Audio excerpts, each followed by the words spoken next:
So hello students, I am Taras Khurana from Khurana coaching classes. So students, आज हम new chapter start करेंगे which is tissues.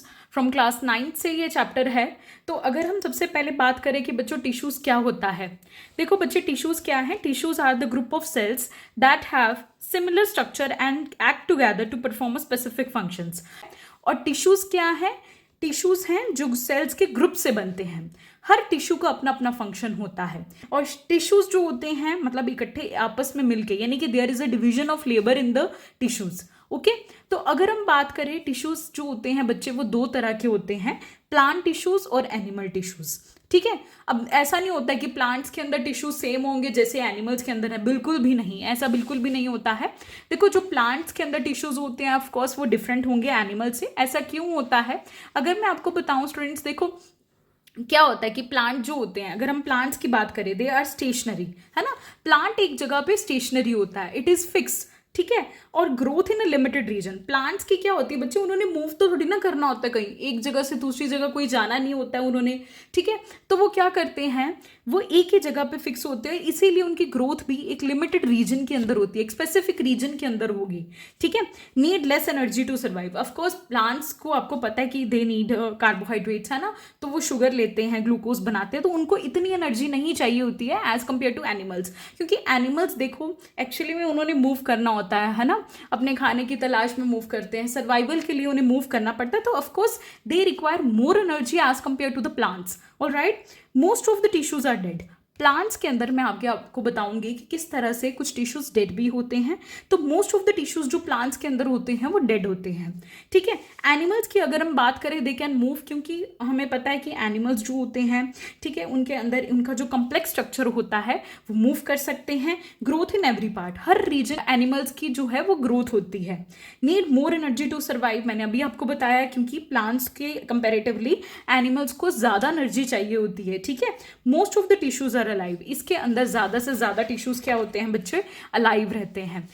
अब हम बात करते हैं टिश्यूज के अंदर एक उसका जो फ्लो चार्ट मैं आपको बता रही हूँ यहाँ पे बच्चे, ये जो फ्लो चार्ट है ना, this is very important.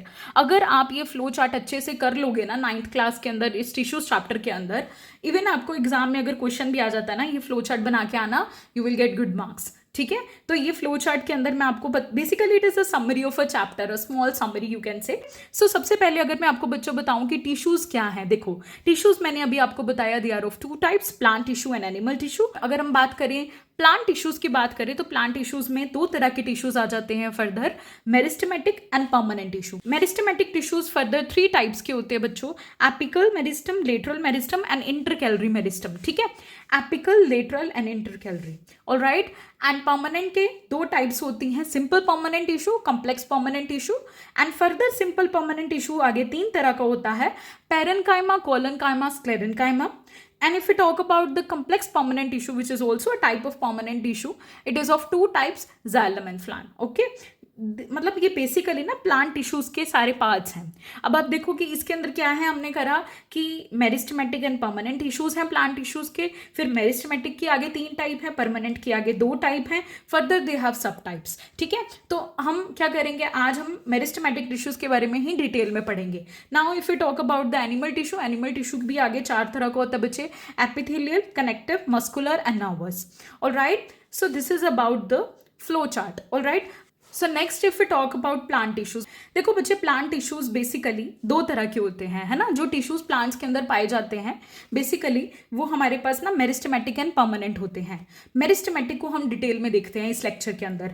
Meristematic tissues बच्चे अपने पास अगर हम बात करें, पहली बात तो मेरिस्टेमेटिक टिश्यूज क्या है बच्चे, these are actively dividing cells, मतलब ये लगातार डिवाइड होने वाले सेल्स हैं, ठीक है। ये एक्टिवली डिवाइड करते हैं, डिवीजन करते रहेंगे, सेल लगातार डिवाइड करेंगे तो क्या होगा, नए सेल बनेंगे, पुराने सेल्स को रिपेयर करा जाएगा, उनकी ग्रोथ होगी, ठीक है। देखो लिखा ना मैंने, help in a growth of and the repair of the cells and formation of new cells, ठीक है। अब बच्चे ये जो मेरिस्टेमेटिक टिश्यूज है ना, बेसिकली ये क्या करते हैं, present in the growing region of plant. मैं अभी आपको बताऊंगी, इसकी डायग्राम भी दिखाऊंगी, आपको एक्सप्लेन करती हूँ कि किस तरह से रूट्स ग्रो करती हैं। अब रूट्स की जो ब्रांचेज हैं ना, रूट्स नीचे की तरफ ग्रो करती है ना, तो वो कैसे ग्रो करेंगी, ऑफकोर्स देयर मस्ट बी है ना कुछ ऐसा टिश्यू होगा जो लगातार डिवाइड कर रहा है, तो ही तो वो रीजन ग्रो कर रहा है। इसीलिए मेरिस्टेमेटिक टिश्यूज ग्रोइंग रीजन्स पे मतलब प्रेजेंट होते हैं, क्योंकि वहीं तो सेल्स की ग्रोथ होनी है और जैसे जैसे सेल की ग्रोथ होगी वो रीजन भी ग्रो करेगा। Now if you talk about meristematic tissue, आगे फर्दर सब 3 टाइप्स के अंदर होता है बच्चों, apical meristem, intercalary meristem and lateral meristem. Apical meristem located at the growing tip of the stem and roots. अब आप मैं आपको एक डायग्राम दिखाती हूँ साथ साथ। देखो लोकेटेड ये कहाँ पे प्रेजेंट होता है, स्टेम की और रूट की ग्रोइंग टिप्स के ऊपर। अब आप इस डायग्राम को ध्यान से देखो, ये जो डायग्राम है ये क्या रिप्रेजेंट कर रही है, एक शूट की डायग्राम है ये, जहां पर मैंने आपको मेरिस्टेमेटिक टिश्यूज के डिफरेंट रीजन्स दिखाए हैं। अब मैंने यहाँ पे एपिकल मार्क करा है। एपिकल टिश्यू कहाँ प्रेजेंट है, एपिकल मेरिस्टम टिश्यू कहाँ प्रेजेंट है, देखो टिप पे प्रेजेंट है। ऑफकोर्स यहाँ पे बिकॉज ऊपर की तरफ ही तो प्लांट ने ग्रो करना है, नीचे की तरफ रूट्स ग्रो कर रही हैं ऑफकोर्स, बट स्टेम जो है अगर हम शूट की बात कर रहे हैं तो शूट तो ऊपर की तरफ ग्रो करेगी। तो यहाँ पे आप देख सकते हैं कि एपिकल जो मेरिस्टेमेटिक टिश्यू है वो टिप पे प्रेजेंट है। It is located at the growing tip of the stem and roots, help to increase the length. अभी मैंने आपको बताया कि क्या करेंगे, लेंथ को इंक्रीज करेंगे, ठीक है। This involve in the primary growth of a plant. बच्चे this is a primary growth. Secondary growth cambium की ग्रोथ होती है, जिसमें जो ट्री की ना गर्थ बढ़ती है, गर्थ यानी कि उसकी जो चौड़ाई यानी कि विड्थ बढ़ती है, ठीक है। तो this involve in the primary growth. Now if you talk about the intercalary meristem, it is a part of apical meristem which is left behind. बच्चे देखो, अब एपिकल मेरिस्टम जो है ऊपर ऊपर की तरफ ग्रो कर रहा है और पीछे जो पार्ट बचता है ना वो क्या बचता है, इंटरकैलरी मेरिस्टम वाला। नाउ इंटरकैलरी मेरिस्टम क्या करता है बच्चे, ये लॉन्गिट्यूडनल ग्रोथ करवाता है। ऊपर से टिप से तो एपिकल करा रहा है, नीचे से अगर हम लॉन्गिट्यूडनल सेक्शन की बात करें तो वो कौन ग्रो करवा रहा है, that is intercalary meristem. Intercalary meristem कहाँ प्रेजेंट होता है बच्चे, पहली बात तो समझो नोड्स क्या होता है। देखो बच्चे, जिस रीजन से हमारे पास लीफ या उसकी ब्रांचेस ऐसे निकलती है ना, इस रीजन को हम नोड्स बोलते हैं। और दो नोड्स के बीच में ये this is also a node है ना, तो दो नोड्स के बीच में जो पार्ट होता है दैट इज अ इंटरनोड। और इंटरनोड की जगह पे कौन सा प्रेजेंट होता है tissues, intercalary meristem tissue present होता है। तो ये लॉन्गिट्यूडनल ग्रोथ करवाता है प्लांट की। Alright, then if you talk about lateral meristem, बच्चे लेटरल मेरिस्टम कौन सा होता है, इट इज मीन्स, लेटरल का मतलब क्या होता है, देखो बच्चे लेटरल मीन्स साइड है ना, जो साइड से ग्रो करेगा। यानी कि अब आप देखते हो ना कई ट्रीज उनकी गर्थ ज्यादा होती है, ठीक है, यानी कि इंक्रीज कौन करवाता है इस विड्थ को, दैट इज लेटरल मेरिस्टम। अब यहाँ पे आप देख सकते हैं कि जैसे इस रीजन के अंदर अगर मैं आपको बताऊं, यहाँ पर क्या है, देखो यहाँ से ऊपर से तो हमारे पास थोड़ा सा इतना पतला था है ना, नीचे जाते ही इसकी देखो गर्थ के अंदर हमने बात करी है, तो यहाँ पे कौन सा टिश्यू प्रेजेंट होगा, लेटरल, क्योंकि यहाँ पे इसकी गर्थ आ जाती है, ठीक है, ज्यादा है गर्थ यहाँ पे, तो it causes a growth in the girth of the stem. Stem की रूट्स की जो गर्थ है उसको बढ़ाएगा, गर्थ समझते हो ना, विड्थ को बढ़ाएगा, ठीक है। This is responsible for the secondary growth. और यही सेकेंडरी ग्रोथ अब आप आगे चल के पढ़ोगे कैम्बियम है ना, तो यहाँ पे इसी रीजन के अंदर ना सेकेंडरी ग्रोथ होती है, ठीक है। Now if you talk about the characteristics of meristematic tissues, बच्चे एग्जाम के अंदर ना बहुत बारी ना देखो डायग्राम तो लेबलिंग आ जाती होती है ना। फिर अगर हम बात करें मेरिस्टेमेटिक टिश्यूज की करेक्टरिस्टिक्स की, cells are very active and show division. यहाँ के जो सेल्स होते हैं बड़े ही एक्टिव होते हैं, डिवीजन शो करते हैं, ठीक है, क्योंकि मैंने आपको बताया कि मेरिस्टेमेटिक टिश्यूज क्या है, they are the only actively dividing cells. इनका काम है सिर्फ सेल को डिवाइड करवाना, और ये सेल डिवाइड करते हैं लगातार। Cells have dense cytoplasm. अब इनका जो साइटोप्लाज्म होता है बड़ा ही डेंस होता है, इसमें काफी सारा यानी कि एंजाइम्स, राइबोसोम्स प्रेजेंट होते हैं, बिकॉज ये एक्टिवली डिवाइडिंग सेल्स होते हैं, है ना, ठीक है। यहाँ पर ये एक्टिवली डिवाइडिंग सेल्स होने के करके डेंस साइटोप्लाज्म होता है इनका, ठीक है। Cell wall are thin, sorry, इनकी जो सेल वॉल होती है बड़ी ही पतली है, थिन है, ठीक है।